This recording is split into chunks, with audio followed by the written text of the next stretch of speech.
শুভ সকাল আমার প্রিয় বন্ধুরা, কেমন আছেন সবাই? আশা করছি সকলেই খুব ভালো আছেন।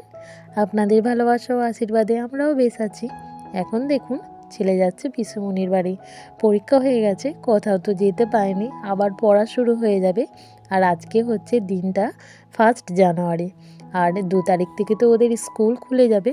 তো ভাবলাম তাহলে একবার পিসুমণির বাড়ি থেকেই ঘুরে আসো, মামার বাড়ি তো আর নিয়ে যেতে পারলাম না। আসলে আমার এতটাই কাজের চাপ, ওকে আমি নিয়ে যেতে পারিনি। আর ওকে ছাড়া না আমি একদমই থাকি না, আর ও কিন্তু আমাকে ছেড়ে থাকতে পারে না। এদিকে দেখুন, ও পুরোপুরি রেডি হয়ে গেছে পিসির বাড়ি যাওয়ার জন্য। আর এখান থেকে, আমাদের বাড়ি থেকে ওর পিসুনির বাড়ি বেশি দূর না, মাত্র 15 থেকে 20 মিনিটের রাস্তা সাইকেলে। তো ওকে তো একা কখনোই ছাড়ি না। তো ভাবলাম ওকে যদি একা না ছাড়ি, ও তো বড়ও হবে না, তাই না? তো সেই জন্যই একটু মন থেকে সাহস করে না ছেড়ে দিলাম। তবুও মনটা না কেমন একটা হচ্ছে, একদমই ভালো লাগছে না। ছেড়ে তো থাকি না, আর এইভাবে কখনো পাঠায়ও নি। ও গেছে 2বার। তো অর্ধেক রাস্তা ওর দিদিরা এসেছে, আর অর্ধেক রাস্তা ও গেছে, তো তারপরে গেছে। তো এরকমই একটা ব্যাপার, মন থেকে একদমই ভালো লাগছে না, মনটা খুবই কষ্ট হচ্ছে। এদিকে দেখুন, ওকে সমস্ত ওর ব্যাগটা আমি রেডি করে দিয়েছি। আসলে একটা ফুলকপি আছে, 1 প্যাকেট কেক আছে, আর একটা বাটি না মা আর কি আমার ভাগনার জন্য কিনেছিল, তো সেটাই দিয়ে দিয়েছে। আর আমার ছেলেটা না কোথাও গেলে হামি কিন্তু দেবেই। এই দেখুন, আমি একটা হামি খেলাম, তো আর একটা গাল পেতে দিল। এদিকে দেখুন, মাকেও কিন্তু দিচ্ছে। মানে ওর মনটা না শান্তি হয় না। অর্ধেক রাস্তায় গিয়ে যদি ভাবে যে আমি তো দিদিকে হামি দিয়ে আসিনি, ও আবার কিন্তু ঘুরে আসে, জানেন? এদিকে দেখুন, আমাদের মনুষনা ওকে কেমন দেখছে যে ও কোথায় যাচ্ছে, তাই না? মানে মনুষনাও কিন্তু ওকে খুব ভালোবাসে। এদিকে ছেলেকে একটু আগেই দিলাম। তো তারপরে না আমরা সবাই কিন্তু খাওয়া দাওয়া করে নিয়েছিলাম। ছেলেকে খাইয়ে তারপর পাঠালাম, মানে খাইয়ে স্নান সেরে তারপরে পাঠালাম। ও না সকালেই যেতে চেয়েছিল। আমি বলেছিলাম না, সকালে না, খাওয়া দাওয়া করে যাবে। এখন বাজে প্রায় ওই 10টা থেকে 10:30টার মতো। তো এদিকে দেখুন, এই হচ্ছে আমাদের পাড়ার ডন। তো এদিকে ও না কি কিনেছে দোকানে জানেন? এখন লক্ষ্মী ভাণ্ডার না কি একটা বলে, ওর মধ্যে নাকি পয়সা পারে। ও যে পয়সাগুলো পেয়েছে সেটা কিন্তু আমাদের দেখাচ্ছে, জানেন? তো এদিকে দেখুন, ছেলে তো চলে গেল। তো তারপর আমরা বাড়ি চলে আসলাম। তারপর আমি জিনিসপত্র নিয়ে, মানে আমাদের তো স্নান সারা হয়ে গিয়েছিল, সবাই খেয়ে নিয়েছিলাম, সেই জামা কাপড়গুলোই চলে এসেছি ছাদে মেলার জন্য। তো এখন সমস্ত কাপড়গুলো মেলে নিচ্ছি। আর জানেন তো, আজকে তো দিনটা 1 জানুয়ারি, সবাই তো বেড়াতে যায় ফ্যামিলি নিয়ে, বন্ধু নিয়ে। তো আমাদের তো আর যাওয়া হয়নি। তো ছেলে গেল পিসুমণির বাড়ি। আর আজকের দিনে তো সবার বাড়িতে একটু আধটু মাংস তো হয়ই। আমি আর আমার ছেলে চিকেন খেতে ভালোবাসি, আর মা না একদমই চিকেন খায় না, মানে ছুঁয়ও না আর কি, এমন একটা ব্যাপার। তো সেই জন্য ভাবলাম, ছেলে যেহেতু পিসুমণির বাড়ি গেছে, ওখানে তো খাবে, তাহলে মায়ের জন্য একটু মটন আনাই। তো সেই জন্য মায়ের জন্য আর কি একটু মটন আনিয়েছি।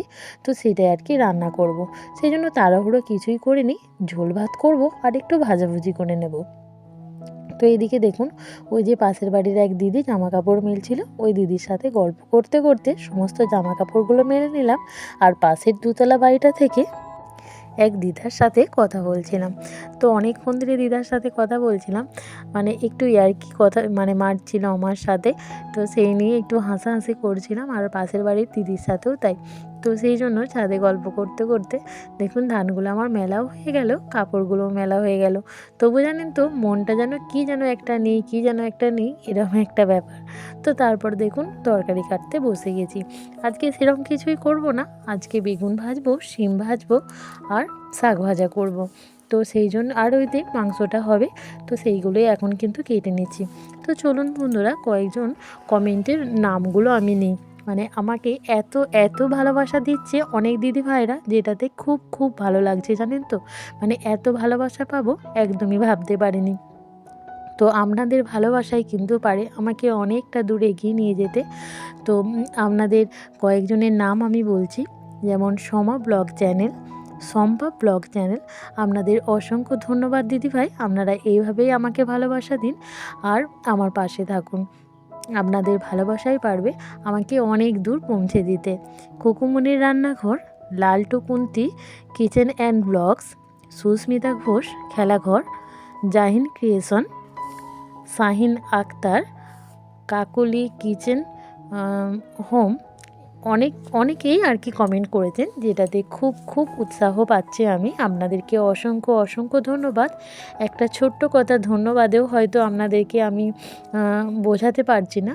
তো এইভাবেই আপনারা আমার পাশে থাকুন, আমি নিশ্চয়ই একদিন এগিয়ে যেতে পারবো। তো চলুন, আপনাদের সাথে কথা বলতে বলতে আমার সমস্ত সবজি কিন্তু কাটা হয়ে গেছে। এদিকে দেখুন ভাজার জন্য বনিয়ে নিয়েছি, আর বনিয়ে নিয়েছি হচ্ছে শাক, আর হচ্ছে মাংসর সমস্ত মশলাপাতি, মানে মশলাপাতিটা এখনও বাটা হয়নি। এদিকে দেখুন মাংসটা বেশি নিইনি, প্রায় 300 মতো মাংসটা ছিল। আসলে মা আর মেয়ে মিলে খাবো, মানে শাশুড়ি বৌমা মিলে খাবো। এদিকে দেখুন আমার বেগুন ভাজা সিম ভাজা কমপ্লিট হয়ে গেছে। সেই তেলের মধ্যেই লাল লাল করে আলুগুলো ভেজে নিচ্ছি। এই যে আমার ভাজা হয়ে গেছে, তো সেই তেলের মধ্যেই কিন্তু লাল লাল করে আলুগুলো ভেজে নিচ্ছি। আর জানেন তো, আমি না মাংসটা অতটা রান্না করি না, বাড়িতে যদি আমার হাজব্যান্ড থাকে ও করে, না হলে মা করে। সেই জন্যই আমি সমস্ত জোগাড়টা দিয়ে দিয়েছি, তো মা আর কি মাংসটা করে নিচ্ছে। তো চলুন, এবার আমি চলে এসেছি ছাদে সেই যে জামা কাপড়গুলো মেলে দিয়ে গেছিলাম, মা মাঝখানে এসে কিন্তু একবার উল্টে দিয়ে গেছিলো, তো সেইগুলোই এখন শুকিয়ে গেছে, নিতে এসেছি। আর পাশের বাড়ি থেকে না এক দিদিভাই আর কি চাল গুঁড়িয়েছিল ঢেঁকিতে। কি হয়েছে, এরপর তো পৌষ মাসের পরব, মানে পিঠে পরব, সেটা তো সবাই জানেন। তো সেই জন্যই আর কি আমাদের ছাদে মেলে দিয়ে গেছে শুকানোর জন্য। আর এদিকে সেই যে আমাদের লক্ষ্মী পুজো হবে, আলো ধান মেলে দিয়েছিলাম, মানে পৌষ মাসের লক্ষ্মী ধানটা তো নতুন ধান দিতে হয়, এই ধানটাই কিন্তু 1 বছর থাকে। তো সেটা ভালো মতো করে না শুকালে কেমন যেন হয়ে যায়, তো সেই জন্যই ভালো মতো করে শুকিয়ে নিচ্ছি। এরপর দেখুন চলে এসছে দুপুরের খাবার খেতে। তো দুপুরে রান্না তো আপনাদের কি হবে সেটা তো আপনাদের আগেই বলে দিয়েছি। তো দেখুন আমরা এখন মা মেয়ে মিলে খেতে বসে পড়েছি। তো আমরা এখন গল্প করছি কি জানেন, যে ছেলেটা থাকলে এটা খেত, ছেলেটা এটা খেতে ভালোবাসে, ছেলেটা থাকলে এরকম বকা খেত, সারাক্ষণ সারাদিন বাড়িতেই বকবক করতো, মানে এসবই কথা বলছি জানেন। তো মনটা খারাপও হচ্ছে, আবার মনটা হচ্ছে তো কোথাও যেতে পায় না, যাক একটু আনন্দ করছে, আমাদের কষ্টটাই সবসময় দেখলে আর তো ওকে আনন্দ দিতে পারবো না, তো সেই জন্যই গেছে। তো আপনাদের সাথে না একটা ছোট্ট কথা শেয়ার করি। এই যে আলু সানাটা দেখছেন, এই আলু সানা ছাড়াই কিন্তু আমার একদম চলে না জানেন। যত তরকারি পাতি রান্না হোক না কেন, এই আলু সানাটা আমার একটা প্রিয় জিনিস। তো এরকম আর কার কার আছে আমাকে প্লিজ কমেন্টে জানাবেন তো দিদি ভাইরা। তো আমি তো আমার মনের কথাটা বলে দিলাম, কয়জন বলেন সেটা একটু দেখব, ঠিক আছে। এদিকে চলুন, আপনাদের সাথে অনেকক্ষণ বকবক করলাম, এবারে একটু মুখ বন্ধ করে খাবারটা খেয়ে নিই, তাই না? তো চলুন আমি এখন একটু খেয়ে নিই।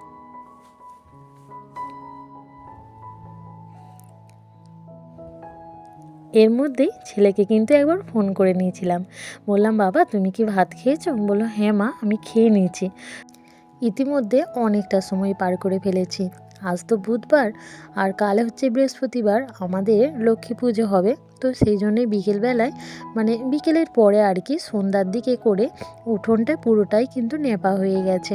এদিকে তারপর দেখুন মা আর মেয়ে মিলে বসে পড়েছি সন্ধেবেলায় হালকা একটু টিফিন খেতে। নিয়ে নিয়েছি টমেটো কুচি, শসা কুচি, কাঁচা লঙ্কা কুচি আর পেঁয়াজ কুচি। তো এটা খেতে আমার ছেলে কিন্তু খুবই ভালোবাসে। তো এর সাথে কিন্তু চানাচুরটা চাই। এদিকে দেখুন, আর সেই যে সকালে বাঁধাকপির পকোড়া করেছিলাম সেটাই কিন্তু মাখিয়ে নিচ্ছি। তো এটা না বেশ পেঁয়াজির মতো খেতে খুব ভালো লাগে, তাই মাকে বলেইছিলাম মা কয়েকটা রেখে দিই, সন্ধেবেলায় ঝালমুড়ির মতো করে মাখাবো। তো দেখুন মা এখন মুড়িটা মাখিয়ে নিচ্ছে, আর আমি এখন সেটাই আপনাদের সাথে শেয়ার করছি। এদিকে দেখুন পুরো মুড়িটাই কিন্তু মাখানো হয়ে গেছে। তো দেখুন আমরা এখন মা মেয়ে মিলে খেয়ে নিচ্ছি আর গল্প করছি, আর ছেলের কথা মনে করছি। তো চতুর্দিকটা তো আমাদের এখানটা ফাঁকা, আমরা কিন্তু সন্ধ্যে থেকেই গ্রিলে চাবি দিয়েই মা মেয়ে বসে আছি। তো দেখুন আমি এদিকে ফোন ঘাঁটছি, আর আমরা এখন সিরিয়াল দেখবো বলে সিরিয়ালগুলো খুঁজছি। তো আমরা এখন সিরিয়াল দেখতে দেখতে মুড়িগুলো খেয়ে নেব। তো বন্ধুরা অনেক গল্প আপনাদের সাথে করলাম, তো কেমন লাগলো অবশ্যই জানাবেন। আর এখনও পর্যন্ত আমার যারা যারা দেখছেন ভিডিওটা তাদেরকে অসংখ্য ধন্যবাদ, অসংখ্য ধন্যবাদ, অসংখ্য ধন্যবাদ, আর অসংখ্য ভালোবাসা। আপনারা এইভাবেই আমাকে ভালোবাসুন, তো একদিন নিশ্চয়ই সামনের দিকে এগিয়ে যাব। তো আজকে আর বেশিক্ষণ বকবক করব না, অনেক গল্পই আপনাদের সাথে করলাম। দেখা হবে পরের দিন একটি নতুন ভিডিও নিয়ে। ততক্ষণ আপনারা সুস্থ থাকুন, ভালো থাকুন, আর এইভাবেই আমাকে ভালোবাসা দিন।